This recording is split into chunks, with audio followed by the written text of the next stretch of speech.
Good afternoon, and welcome to the 2018 State of the University. It is my pleasure to welcome Faculty Emeritus Paul Valliere to the stage.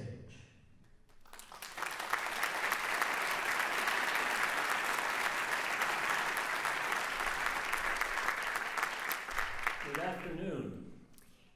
On behalf of President Danko, it is a pleasure to welcome you all to this year's State of the University address.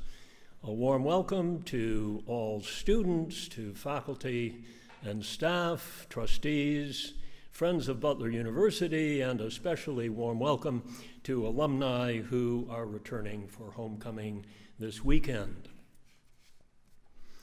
When President Danko asked me if I would say a few words about my years of teaching at Butler to lead off our State of the University event this year, I had my doubts. I recently retired from the university, and inviting retirees to speak about the institution where they worked for a long time can quickly lead to an exercise in looking backward rather than forward. As you will soon hear from the President, one of the main themes this afternoon is the need for Butler to make bold decisions so that we can continue to move forward. The message is that Butler cannot just exist in a steady state. We need to change to move on. For a retired person of my age, however, the idea of maintaining yourself in a steady state actually sounds pretty good. Because, of course, the alternative is some sort of deterioration. Be that as it may, let me make a few remarks that are relevant, I hope, to our reflection this afternoon on the state of our university. I want to focus my remarks around the theme of change and tradition. As some of you know, Change and Tradition was the name of an interdisciplinary core course at Butler, the parent course of our current Global and Historical Studies program. Faculty from many different departments and colleges were involved in the Change and Tradition project, and excellent leadership was provided by the history professor who chaired the course during its formative years, Paul Hansen. What I want to pick up on today, however, is not the course itself, but simply its guiding concept, the concept of change and tradition, because I think it nicely sums up Butler's evolution during the years that I've been here. Let's start with change. To see that extraordinary changes have taken place at Butler in the last 36 years requires only that you look at our history and our campus with your eyes open. My goodness, how many things exist here and are going on here now that were not part of Butler a generation ago. I started making a list of these things, figuring I could inspire you simply by reading the list. And I could, but that list would swallow up the rest of the afternoon, so I'm not going there. Let me ask each one of you instead, even if you haven't been here at Butler for very long, to think of one admirable new program or building or achievement that you have seen emerge on our campus in the time you've been here. And once you've identified it, find a way to celebrate it. If you're brand new to the Butler community this fall, welcome. Pick anything you admire in our community and ask someone to tell you where it came from, why it's there at all. So Butler has changed a lot in all sorts of good ways.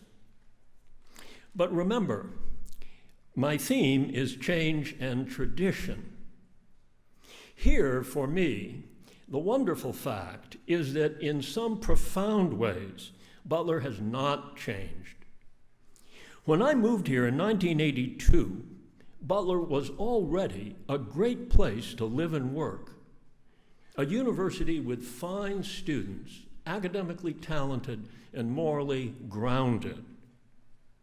I suppose we could make comparisons between the average test scores and other academic indicators then and now that might show that our student body today is collectively stronger than it was in 1982. That's fine. I'm happy to hear it. But let me tell you something. The students I remember from 1982, and I remember many of them, just as I remember the wonderful Catherine Doan Moore, Butler class of 2008, whom you're going to hear from a little later in the program. Those students were not numbers to me or my colleagues. They were not walking test scores.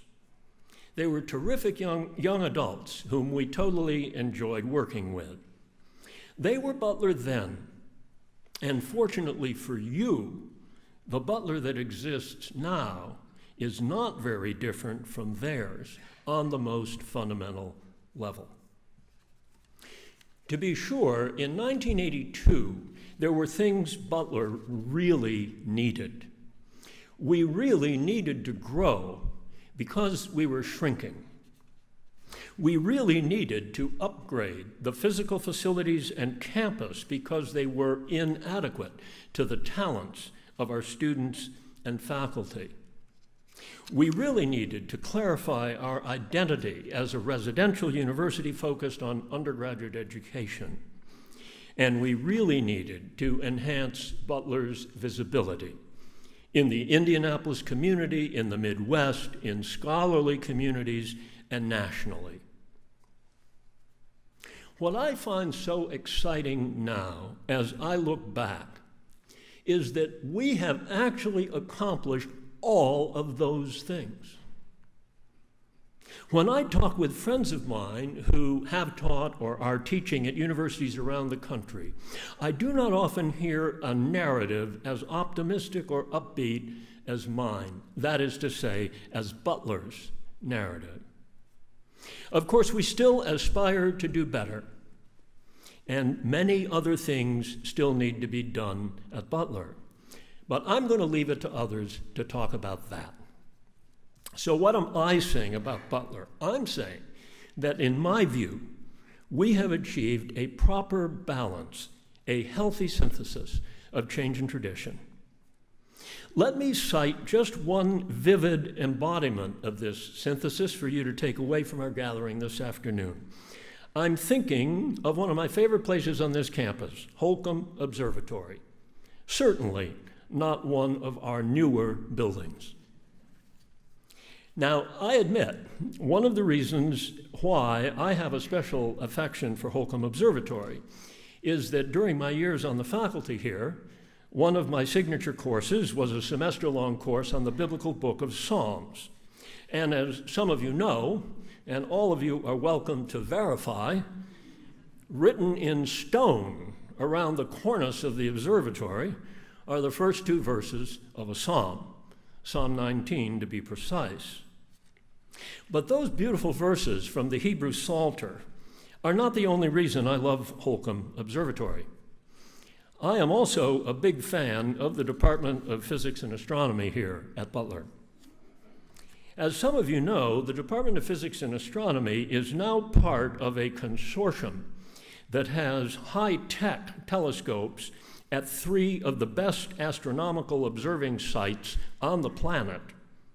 Telescopes that students and faculty can access via computer without leaving the BU campus. Tremendous technology. But the same department that is doing that is also doing a great job keeping Holcomb Observatory a vital and inspiring facility, even though Holcomb is an observatory of a very traditional kind. In recent weeks, the observatory offered viewing opportunities focused on the so-called planetary party on display in the heavens in August and September, the procession of Venus, Jupiter, Saturn, and Mars through the evening sky in relative proximity to Earth. An interview about this with the tour guide-in-chief, our own Professor Brian Murphy, appeared in the Washington Post on August 22nd. And I loved what he had to say. Let me read you the last 2 sentences of the Post article so that you can hear Brian in his own words. In this age of glorious photographs taken from spacecraft, Professor Murphy explained, quote, that astronomers worry that people won't be thrilled just by looking through a telescope. But, he said, there's something really special about seeing the sky with your own eyes. For me, Professor Murphy's celebration of the wonder of looking at the sky with your own eyes is a beautiful emblem of the kind of education we aspire to deliver here at Butler. An education of personal engagement with your subject matter in a face-to-face community of seekers. That paradigm of the wonderful process we call education hasn't changed at Butler since 1982. It hasn't changed, indeed, since the days of Confucius and Socrates. It hasn't changed because it's the real thing. But enough about my thoughts and the past.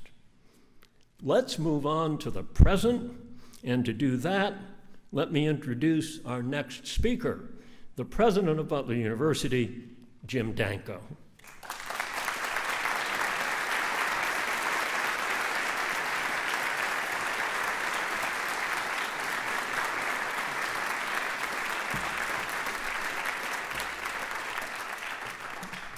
Thank you, Paul. Good afternoon, and welcome to the 2018 State of the University Address. It's a pleasure to be with you all as we kick off homecoming weekend. The state of our university is indeed strong. Today, I'd like to share with you some insights into the progress we are making, as well as the challenges we confront and our vision for the future. Before I begin, I do want to take a moment to welcome any new Butler community members. If you've joined Butler at any time, this is faculty and staff, since the last State of the University Address, would you mind please standing so we could recognize you?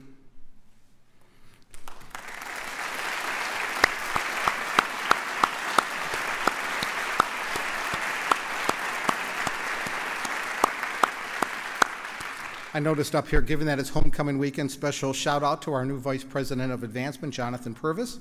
Delighted to have him with us. I always like to do that at the beginning of this address because it's a way to signify that Butler continues to evolve and change, and if we did that over the course of 4 or 5 years, many of the seats here would be filled with different people, so I appreciate the new members of our community that have joined us. I also want to thank our Butler University trustees. I know you're scattered around. Would you mind just kind of standing up here quickly?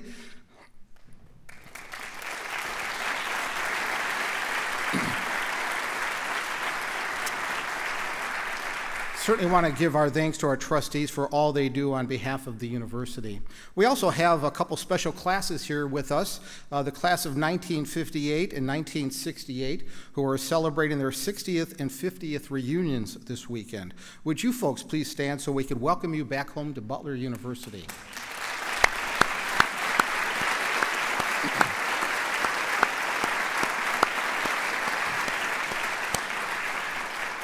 And finally, to keep me good at home, I want to thank my wife, Bethany, for all she does in support of Butler University. Thank you, honey. Again, my thanks to Paul Valliere for taking the time to join us this afternoon. As has been the case in recent years, a particular highlight of this annual State of the University event is to hear from a Butler faculty member, for it truly is the great work of our faculty which is central to our mission, no matter what changes over time. I thank Paul not only for sharing a powerful message today, but for the many ways that he himself has transformed this university and made it a better place. As Paul mentioned, and as you saw on the slides there, Butler is a very different campus now than when he began his career in 1982. When we consider all the people who have stewarded this great university through the generations, they have two things in common. First, they cared about Butler students. Second, they made bold decisions. Ovid Butler's establishment of an inclusive university in the years before the Civil War was viewed as a radical change to the status quo. But he was determined to provide access to an outstanding education to everyone, including women and people of color. Butler's campus moved 3 times. Our predecessors took risks. They built a field house 90 years ago with no guarantee that people would come. They began new academic programs. They began new colleges. They built an observatory, as Paul mentioned. They opened Clues Hall. They led a shift in our university from a commuter school to one of the finest undergraduate residential institutions in the Midwest. They decided to invest in a basketball strategy even though the odds were against us. And they made community service a requirement of graduation even though no one else was doing it. In recent years, we have endeavored to continue this tradition of bold action. We have prioritized innovation in our academic programs, strategy, and daily operations. We have joined the Big East Conference. We have invested in nationwide branding and awareness building. We have dramatically improved the living and learning facilities on our campus. We have increased the size of our student body. And most recently, we have partnered with Christian Theological Seminary as we have established our new South Campus. The 40-acre property we purchased from CTS is the new home of our College of Education. Our COE community members now have state-of-the-art learning, teaching, and gathering spaces that reflect and support their incredible work. And this is only the beginning. As South Campus continues to evolve in the coming years, I am quite confident that a future generation of Bulldogs will cite our expansion south as a significant historical milestone in the evolution of our university. A few minutes ago, Paul asked us to reflect upon something new that has occurred during your time at Butler. I'd like to take a moment and expound on that idea a little bit further and, as best I can, engage an audience of 300 people here. When you walked in, we handed you a card. I hope you have that in your hand. I hope you have something to write. And I'd ask you to write down a bold decision that Butler has made, to Paul's point, at any point in our history.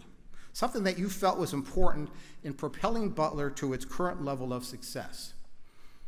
You've got 100 and some years of history to think back on, so give that some thought. If you're new to our campus community, consider what you've heard about Butler's past or what you have observed on our campus in your short time here. As we continue with today's address, keep your answer in the back of your mind, because while we have accomplished great things together, there are challenges ahead that will require all the creativity and forward thinking we have.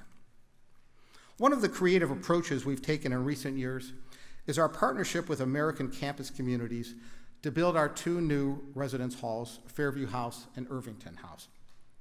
Because ACC made the capital investment required for the construction of these buildings, we are able to use the university's financial resources for priorities such as financial aid for our students and their families, building a new home for the Lacey School of Business, and improving and expanding our facilities for the sciences.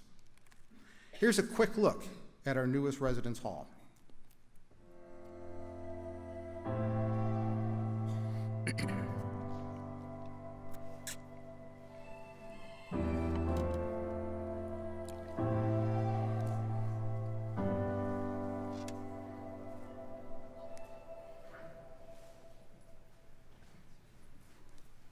That was a quick look, right? Thought I had time to catch my breath. As you can see, and if you've been inside of there, which I know many of you have, this facility is absolutely stunning. Although our core mission is the delivery of outstanding education, the reality is that we simply must meet the expectations of students and their families on the quality of our resources outside of the classroom as well. Judging from the data, I think we're making good progress. I'm going to show you a little video here of our incoming class, give you a sense of it.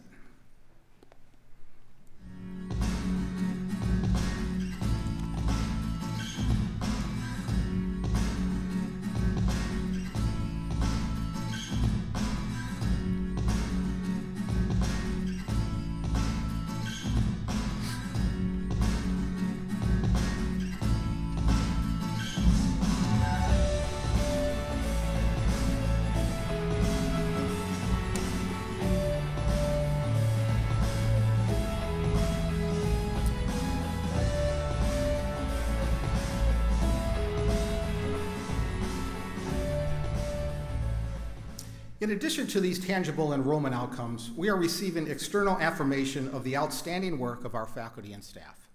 For the first time ever, Butler was included in the Princeton Review's list of the best 384 colleges.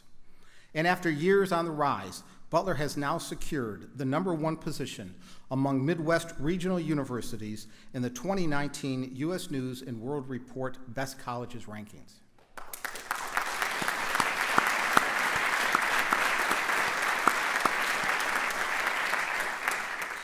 U.S. News also named Butler the most innovative school for the 4th year in a row and best in undergraduate teaching.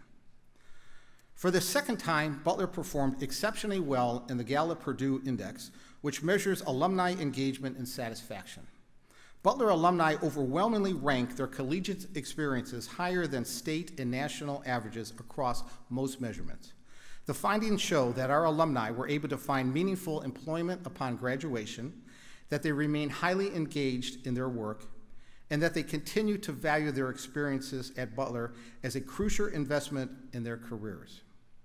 In addition to the Gallup results, Butler's graduation rate of 75%, placement rate of 97%, and median starting salary of over $50,000 are all measures of the tremendous work of our institution.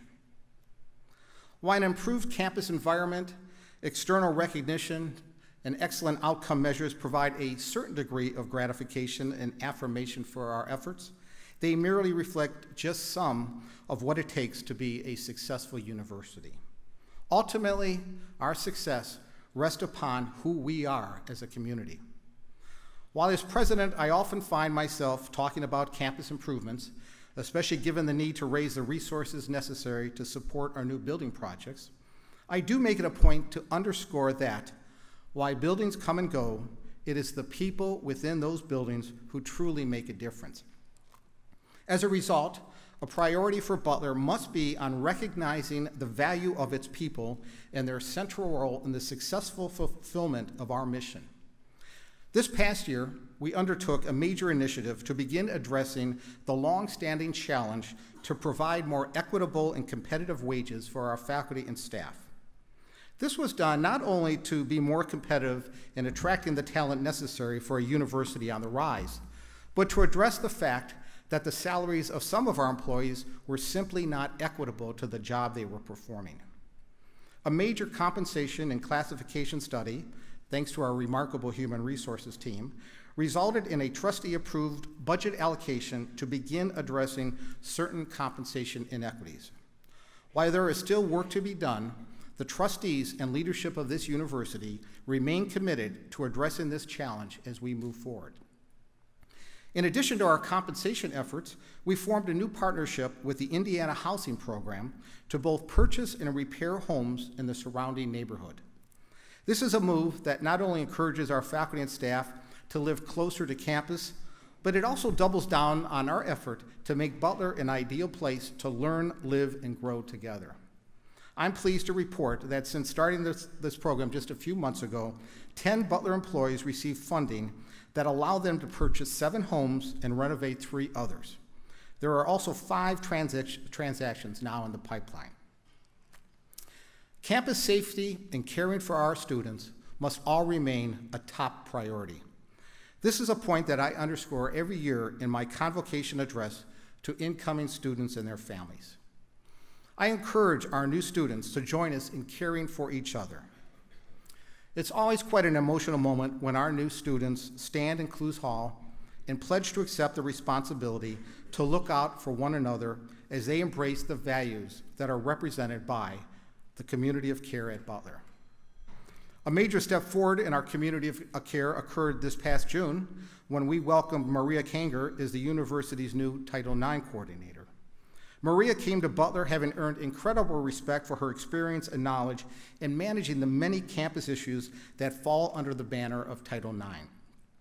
You only need to follow her on Twitter to find evidence that she has hit the ground running as she collaborates closely with our remarkable student affairs team, as well as with our students, in embracing our community's shared responsibility to address and prevent sexual misconduct.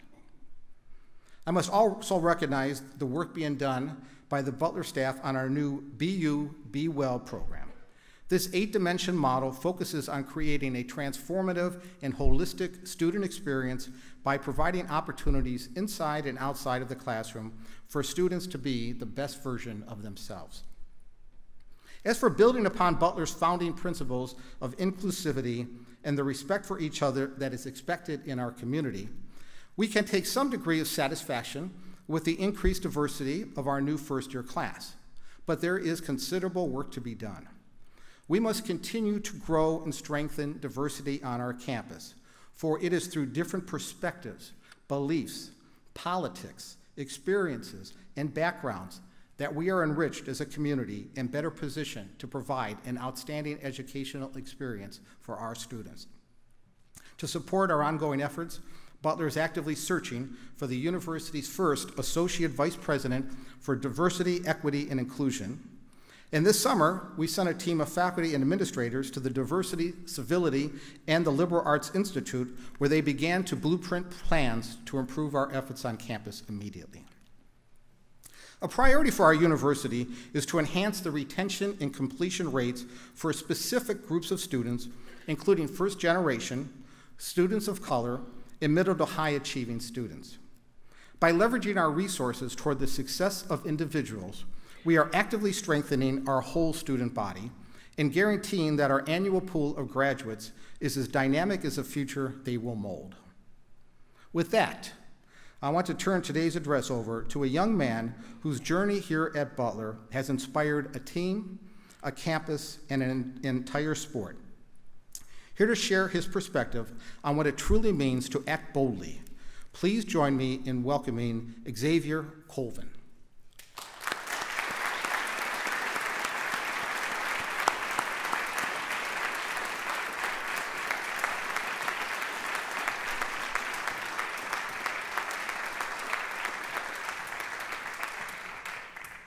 Good afternoon. As President Denko said, my name is Xavier Colvin. I'm a senior here at Butler. I'm a marketing major in the Lacey School of Business and a sports and recreational studies minor in the College of Education. I was born in Lafayette, Indiana, and raised here in Indianapolis, and I've lived with my mother all my life, so you all can thank her for my manners and my occasional attitudes. Here at Butler, I play linebacker on the football team, so I fully expect everyone to be at the game tomorrow, 1 p.m. kickoff. And I'm an operations intern at the Health and Recreation Complex, also known as the HRC.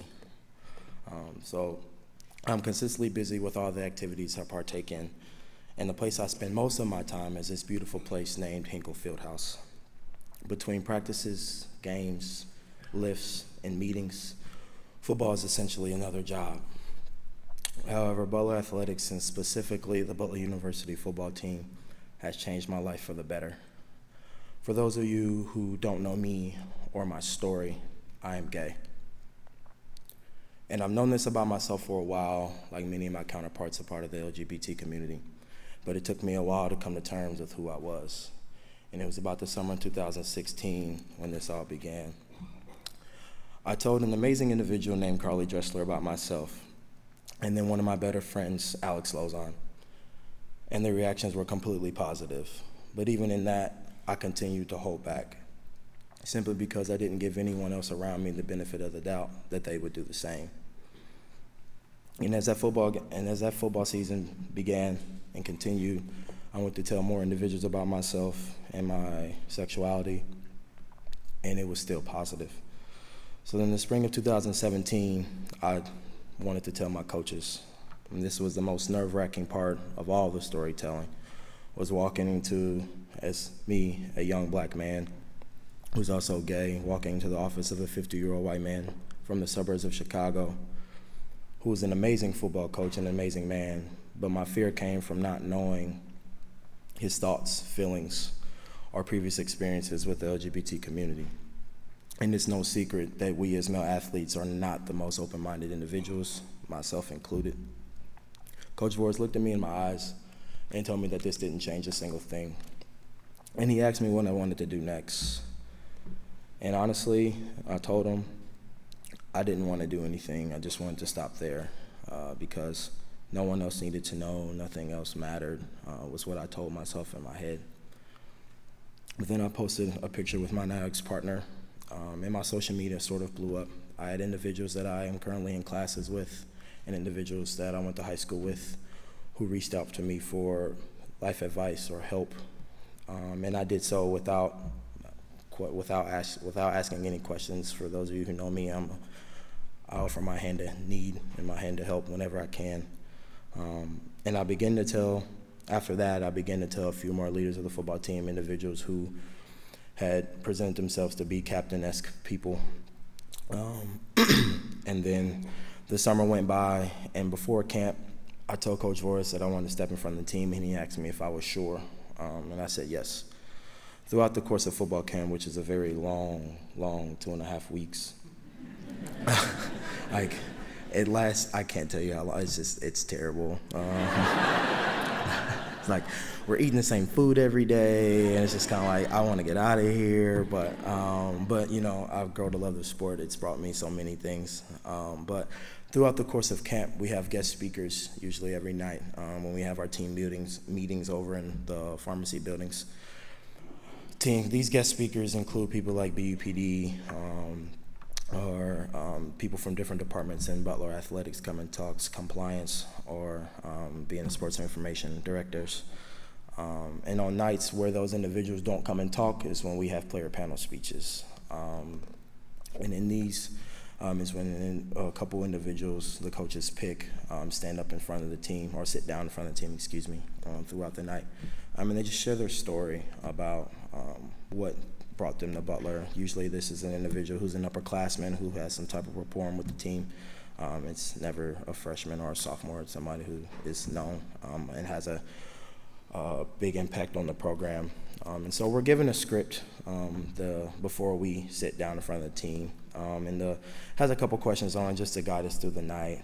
And it asks, you know, how did you get to Butler? Who are your biggest influences in your life, and why? What life experiences has Butler and Butler football taught you? And what is your commitment to the team? And it was right after practice, Coach Cheshire handed me the piece of paper, and my heart kind of stopped. And I was like, I'm going today? And he was like, yeah, unless you don't want to. And I was like, I was in that moment, I was kind of like, you know, it was the fork in the road, I had to decide. And I took it. And I was like, no, I'll go, it's fine. And I'm pretty sure I immediately called Carly and was freaking out, and she, like always, calmed me down. And it was the first set of players panel speeches, so I think that's why I was the most nervous this was the first set of player panel speeches for the year. And I was the last to go of 3 individuals that night. I sat in front of my teammates, you know, I followed the prompt and shared my story about how all I ever wanted was a group of individuals like them to accept me and embrace me for who I was. And a lot of them had confused looks on their face because they didn't know what I was talking about. And I explained to them that I just wanted to be one of the guys. I exhaled, as I did at the beginning of this speech, and I said the words, I am gay. And I had nightmares about that moment, filled with fights and violence or homophobic slurs being tossed and thrown at me. But the room fell silent, and I continued to tell them about my fight for acceptance, not only within the realm of being a football player, but also the realm of being a black man, also going back home and fighting things there as well. And that my biggest fear was potentially having football taken away from me just because of what someone else thought because of what someone else's opinions about what or who I was. I shed a few tears. I expressed with them that I hope nothing had changed between all of us and that our relationships wouldn't suffer. And I told them, thank you for listening. And they gave me a round of applause. And I was very shocked. Not only a round of applause, but I had numerous individuals, freshmen who had known me for 8 days, come up and shake my hand and tell me how proud of me that they were. And you know, I had individuals who I had known for 3 or 4 years at that point express to me that, you know, they always got my back, and that nothing would change. And even still now, I'm still kind of shocked because I still get people that ask me, like, do you really have positive experiences with that? And I'm like, surprisingly so, yes. Like I said earlier, you know, especially football players, we're not open-minded at all. We're see ball, get ball. And so with that, it was just kind of, you know, it's a pleasant surprise, but it's something that I'm very grateful and appreciative for. Then, you know, a few days after that, Outsports, which is a media outlet for the LGBT community, released an article about my coming out. You know, it's a pretty big deal to a lot of people, and myself included. And after that, I mean, there was numerous retweets and favorites on social media. It really like blew up. Like I had to turn my phone off. It like died very instantly, and a light bulb switched off into my head as to what my purpose was while I still was an NCAA athlete and while I still had a platform, and that is to share my positive experiences of being an out athlete while touching on the struggles and how the support system I have, including my mother and my nana, who are both here tonight, my close friends, my boyfriend, coaches, teammates, and Dr. Ross, who I admire very dearly, who has been a complete role model to me ever since he has stepped foot on this campus. He's a walking, talking, and vision of how I see myself later in life. And they all had a major role in uplifting me into the man that is standing in front of you currently. And in the past year, my platform has continued to grow. 2018 has brought me a plethora of opportunities to share my story with many people. This past summer, I was invited to speak at an LGBT inclusion summit that was held by the NFL's own Minnesota Vikings, the first of its kind. In November, I am going to Provo, Utah, to speak at BYU with the NCAA as they continue to push their Common Ground initiative that gives faith-based institutions and individuals a guideline to interactions and learnings about the LGBT community. And this spring, chances are that I'll also be speaking at the Diversity and Inclusion Summit held by the NCAA in Atlanta, Georgia. And I've accepted all of these opportunities with the quickness because in the back of my head, I try to be the individual that teenage Xavier needed, and I think he'd be very proud.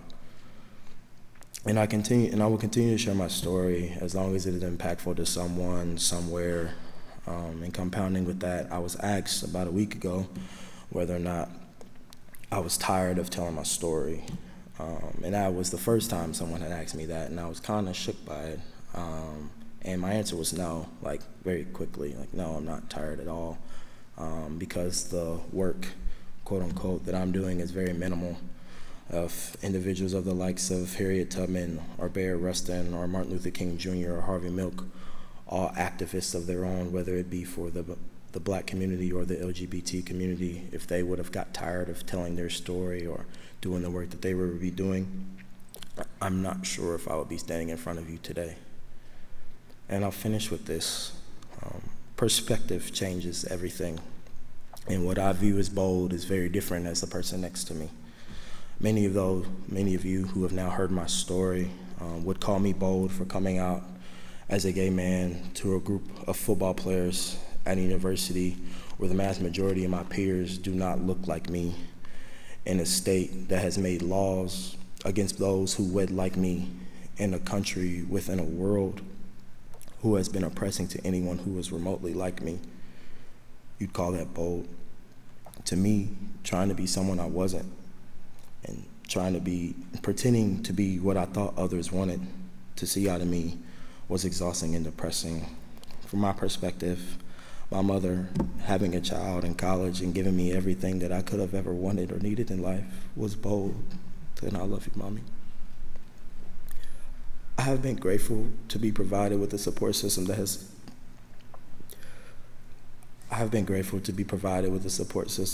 allowed me to be myself from day one. You can call it bold or courageous, but I'm just thankful. And lastly, the people who have met me through Butler University have known me for 1,500 days or less, which is less than 20% of my life that I've lived thus far, and they've done so with open arms. They've supported my dreams, they've supported my goals, and they've supported where I want to go. And that, to me, ladies and gentlemen, is as bold as it gets. Thank you for listening, and go Dogs.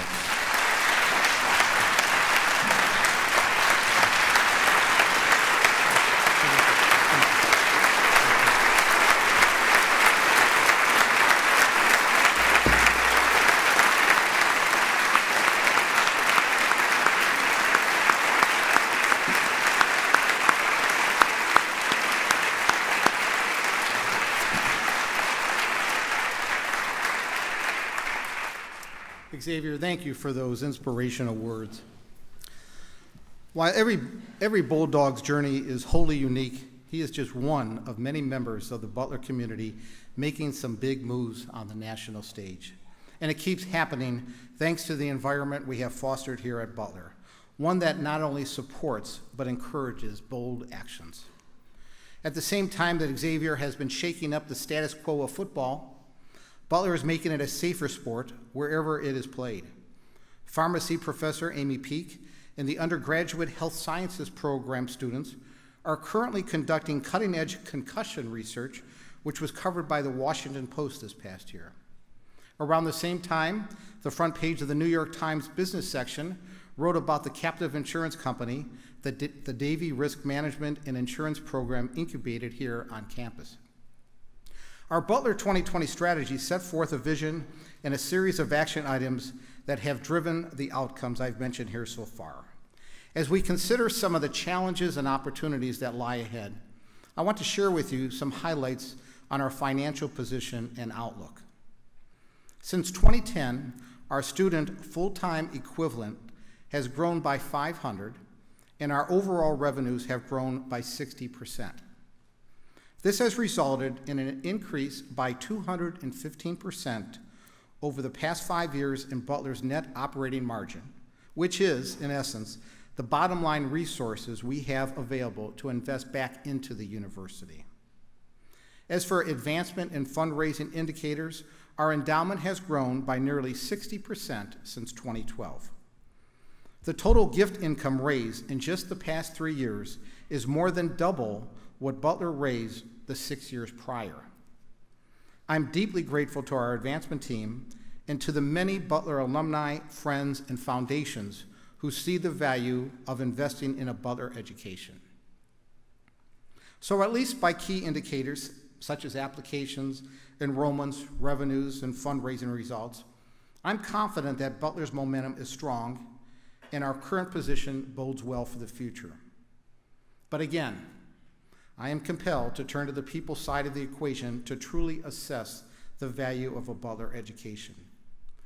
Clear evidence of the Butler impact and the work being done by Bulldogs beyond our campus is quite gratifying and inspiring. With us today is an alumna whose resume speaks for itself as she has taken her Butler education around the globe, from the Peace Corps in Mozambique to working with the United Nations in Fiji, and even empowering young women in New York City. Katie Moore has uplifted a countless number of lives. And we're so grateful to have her here and the message she will share with us today. Please join me in welcoming Class of 2008 graduate Katie Moore.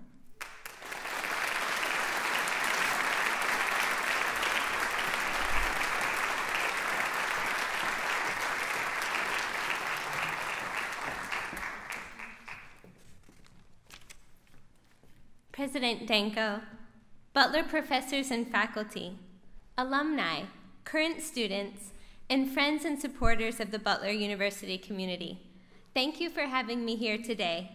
I'm very grateful to join the 2018 State of the University event. On a recent work trip to Gambia in West Africa, a conversation with a female colleague in the Gambia highlighted a universal life experience that no one can quite prepare for. We bonded over the unimaginable joy, though constant worry, of being first-time moms. My counterpart had recently traveled from Gambia in West Africa to Zambia with her breastfeeding infant. Months before, I had traveled across the world to Sierra Leone, a post-Ebola affected context, with a 5.5-month-old daughter who's here with me today. No one could have prepared us for breast pumping on planes, riding in UN vehicles from ministry to ministry with our pump in hand and our babies in the other. Similarly, a meeting through an email with a former counterpart that I knew from my time as a Peace Corps volunteer in Mozambique also showed some similar sentiments about this experience of new parenthood. He told me that we learn to be parents from our children, which was something I could very much relate to. Although I was an early childhood development professional, as was my colleague in the Gambia, nothing could have prepared us for the wonderful experience of being first-time moms. There's no guidebook, class, or former parent whose experience will be the exact same as our own, causing individuals or partners parenting to innovate with each unique child and situation. Just as I could have never imagined a decade ago with my partner Nick, also a Butler alum, the joys of being a parent, I would have never imagined the career that I would have in international educational development that stemmed from my time as a student in the College of Education here at Butler. Though at the time at Butler, I did indeed know I wanted a career in education. Reflecting on the past decade, I'm able to clearly see now that while I could not predict that I would have a career in this field, despite aims to work as a Peace Corps volunteer overseas, the experiential learning opportunities I had as a student in Butler's College of Education specifically, and at Butler generally, made a significant impression on me. Not only what I wanted to do or what I would choose to work on, but how and with whom, and influenced the person, parent, and professional I would become and am in an ever-changing world. The experiential learning opportunities allowed me and my classmates to learn by doing. We were not sitting and waiting our turn to be a part of the real world, to understand the dynamics of our field, but we were building up our abilities to navigate these dynamics in real time while being students with guidance and support from our peers and professors. For instance, the College of Education, the time I was a student and now, allows students to enter the classroom from the first semester there on campus.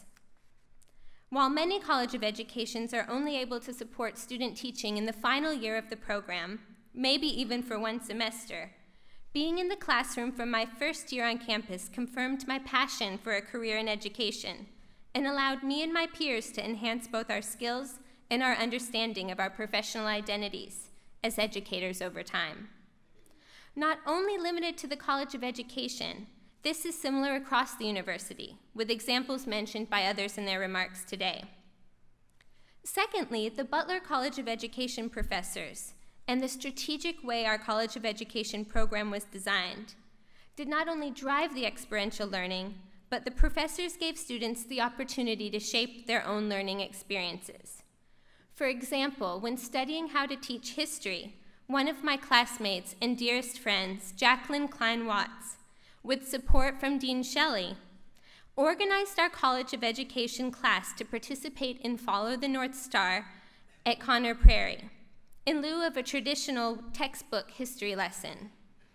This led to fruitful conversations about the time period, but also to critically examining how historical narratives are formed, how these narratives continue to shape socioeconomic dynamics today, and reflection on how our personal histories are intertwined with broader societal dynamics. This experience has stayed with me today and allows me to see in my career in international educational development that my choice to travel is indeed a choice. While many people don't have this choice, it's for survival. Another example is working with Big Brothers Big Sisters of Central Indiana staff, with support from Butler Student Government Association, the College of Education professors, and peers to establish a program called Bulldogs Being Bigs. Today, this program, called Butler Bigs, has served over 149 Indianapolis young children from lower socioeconomics in the Indianapolis community. These relationships allow Butler students to interact with children in the community over multiple years in some cases, and is still something that is sustained to this day. This experience helped me see the importance of partnerships for long-term sustainability of initiatives that are instrumental to my efforts today to build partnerships with communities and governments to support early childhood development efforts in other nations. The experiences that I had at Butler were not limited to the classroom setting, or even to Indianapolis. Based on interests of the students, the country, and the world, we had the opportunities to make these spaces our classrooms. For example, I had the privilege to participate in a study trip to Reggio Emilia, Italy, to see state-of-the-art early childhood education approaches that follow the interests of the child. I also had the privilege to travel with Professor Valier to Latvia with the Center for Faith and Vocation. During this experience, we were learning about how religion was able to reemerge after the fall of communism. These experiences gave me the foundation for how to observe, how to facilitate consultative processes that are crucial to the work that I do today with country stakeholders that know the context that they are from best. From these experiential learning opportunities while at Butler, and afterwards as a guest, I have appreciated that the most impactful learning experiences that I've had are those that were not only theoretical, but those that are practical, those that allow us as students or alum as guests in the classroom, interacting with current students, to make connections between the content, our lives, and the world. This has influenced the type of learning and professional experiences I have developed in my career in international educational development in global contexts, such as a teacher-trainer serving as a volunteer in the Peace Corps in Mozambique, shortly after graduating from Butler. Further, in the humanitarian field, education is now recognized as a life-saving service in crisis settings. To fill this demand, working for UNICEF, I was able to co-lead the design of capacity-building workshops for UN frontline responders that are responsible for supporting the provision of education in emergencies. These workshops aimed not only to responding to crises after they happen, but supporting UNICEF country offices and partners in government and civil society be better prepared for crises and different types of crises in the world today, such as the migration movements and the education sector before these crises happen. In my current work, I develop international early childhood development programming to support governments and communities understand the concept well stated by Harvard Center on the Developing Child: pay now or pay later. Neuroscience shows us today that children's brains develop most rapidly over their entire life course in the first 3 years of their lives. However, despite this research, government investment domestically and overseas in coordinated early childhood development services has not been to the substantive levels that it should be.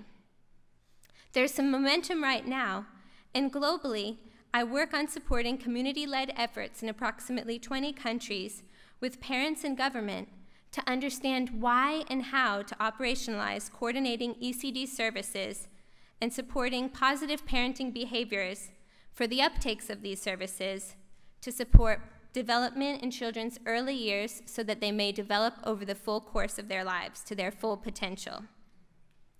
Just as a decade ago when I was a student, Butler is and should continue taking needed actions today to prepare itself for its own evolution and growth and the changing dynamics in the rest of the country and world.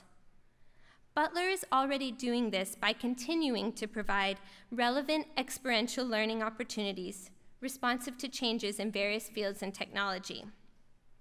From joining this university event today and hearing from Professor Valier, whom I knew when I was a student, and current students like Xavier, and to those that are part of or friends of the Butler community, to those that are new that stood up earlier today, there is still this aim to provide world-class educational opportunities, yet also very personal opportunities that allow students to be themselves and to follow their dreams. Despite these constraints in today's domestic operating contexts, these investments today will set the university and its staff and students up for success tomorrow, despite the complexities of present and in the future. From both the experience of being a parent and from the experiences in my career, I realize it's not possible to fully comprehend or prepare for what yet cannot be imagined. However, Butler's commitment and actions to continue investing in students through ensuring a variety of opportunities and infrastructure for experiential learning across colleges is the university's way of paying now, as we say in my field, so that students and faculty will be ready for the unforeseen dynamics of the future in both their personal and professional lives. It's been an honor to be here today and to see the positive ways that Butler is continuing to change and grow. Thank you so much for having me.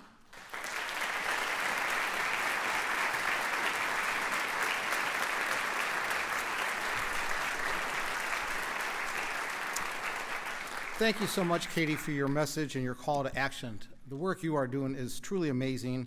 It embodies what it means to be a bulldog, both here and abroad.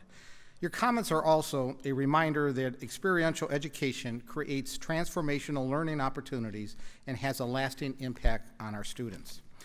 As you consider the words, the experiences shared today by Paul Valliere, Xavier Colvin, and Katie Moore, I think you'll agree with me that the core of Butler University is our success in bringing together great faculty and great students. Butler's unwavering commitment to students is what gives me the confidence that we will succeed in what most educators agree will be a challenging and quite unpredictable future in the world of higher education.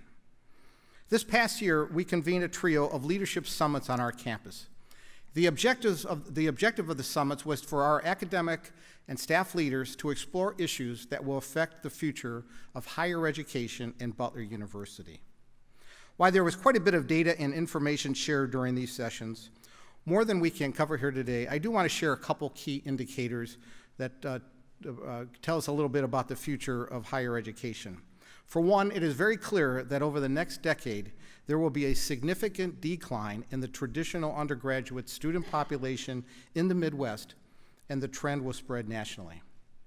At the same time, rising costs of private institutions outpace average family incomes.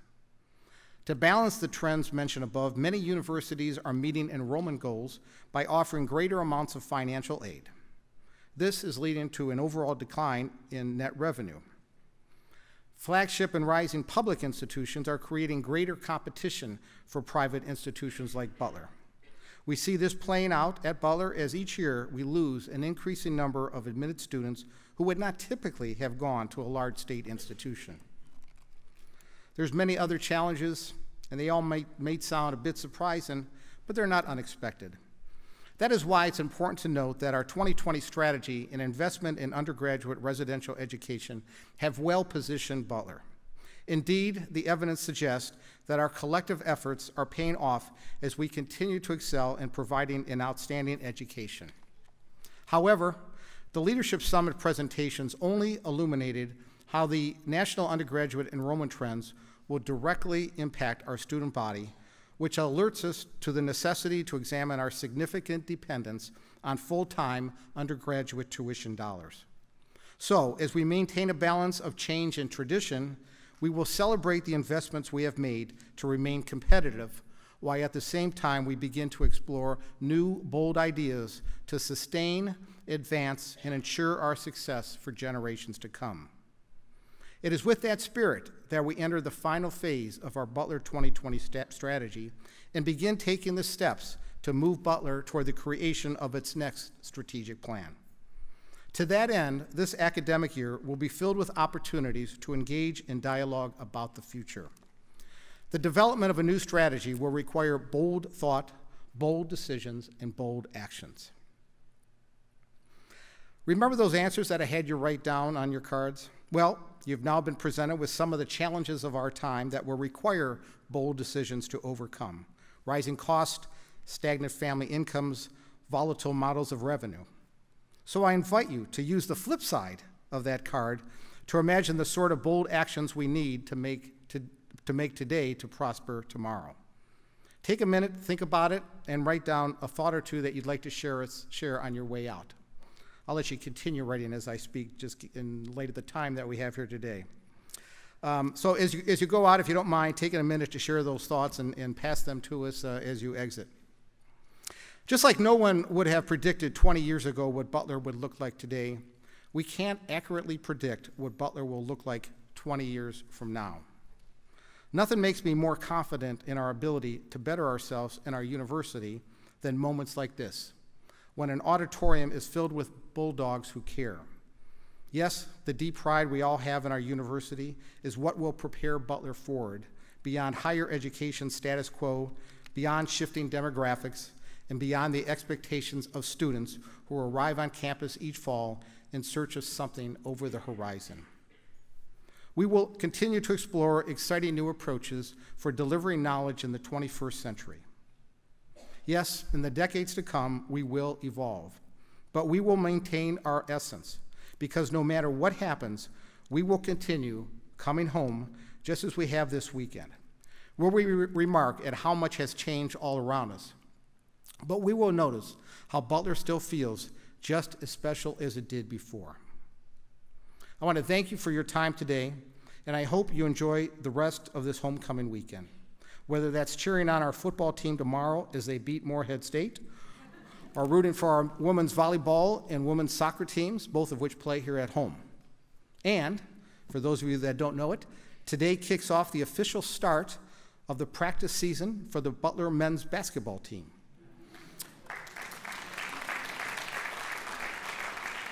So, to get us in the mood and raise our Butler spirit, please enjoy our final video, and go Dogs.